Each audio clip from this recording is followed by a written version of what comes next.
Welcome to Your Bookkeeping Matters. I'm your host, Lisa Turner, a professional bookkeeper, registered BAS agent, and your small business cheerleader and mentor.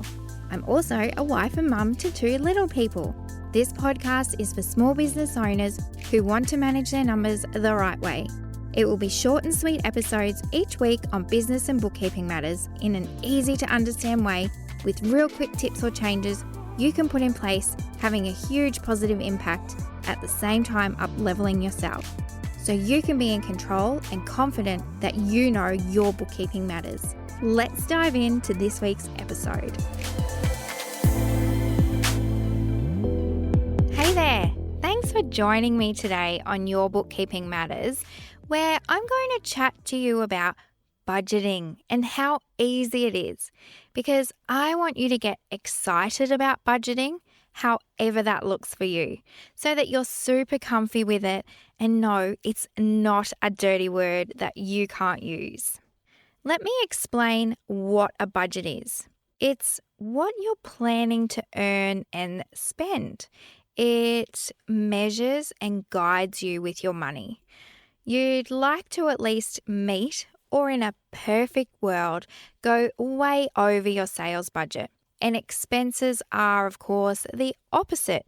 You want to try and keep within or under what you plan to spend. Because if you overspend outside budget and it's more than your sales, you'll end up either having to borrow money or worse, not being able to pay all your expenses or yourself.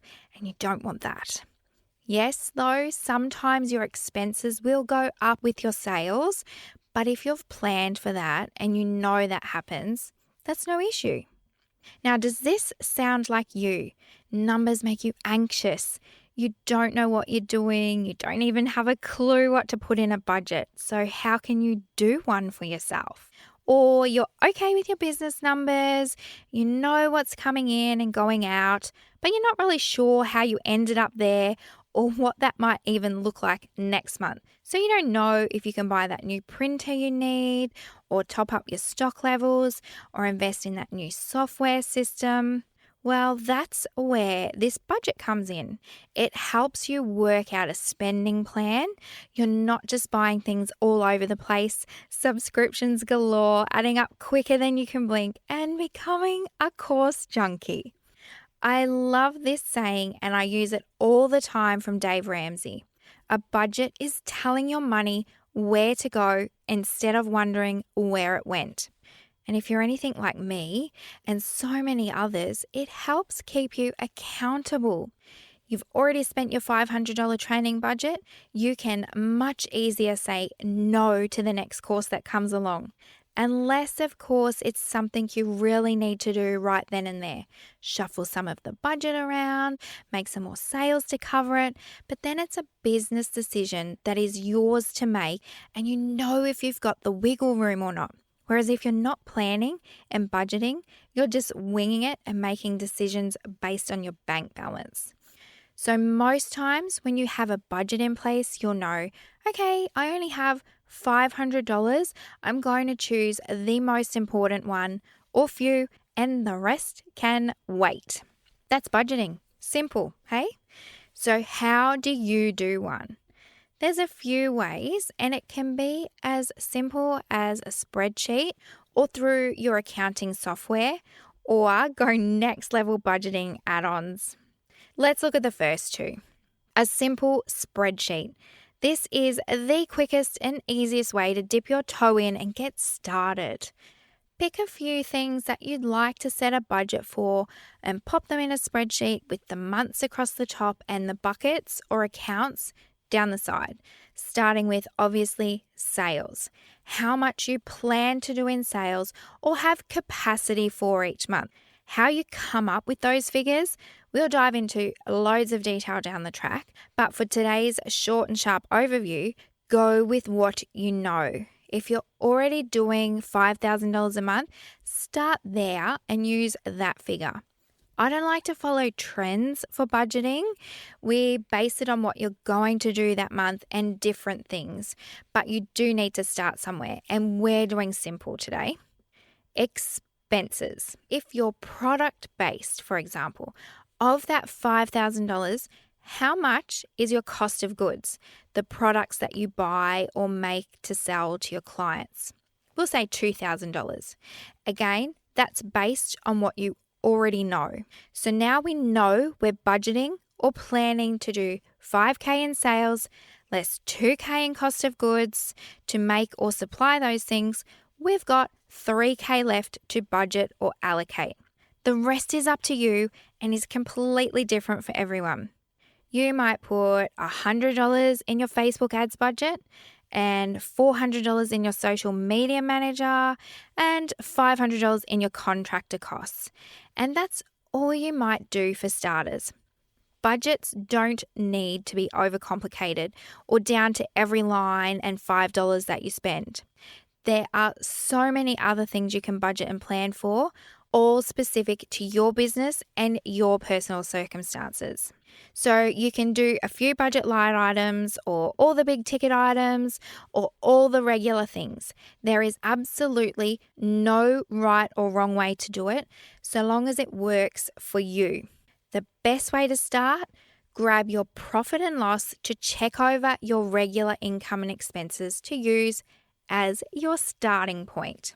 And then you can expand on the things that you budget for as you get more familiar with your costs and the actual process and review of your budget.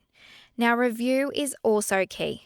Budgets aren't set and forget for me, they're fluid, as in they change as and when you need them to. You've added a staff member, increasing your sales capacity. Easy, increase the sales budget accordingly and the wages. So you know what kind of room you've got left to budget for your new expenses. Can you afford that new hire? Can you outsource your social media management? Can you invest in a new website? Or you budgeted $100 for your Facebook ad spend and it's coming in at over $150 a month. Change it for going forward and don't beat yourself up. You're doing so much more than you were when you didn't even look at your figures.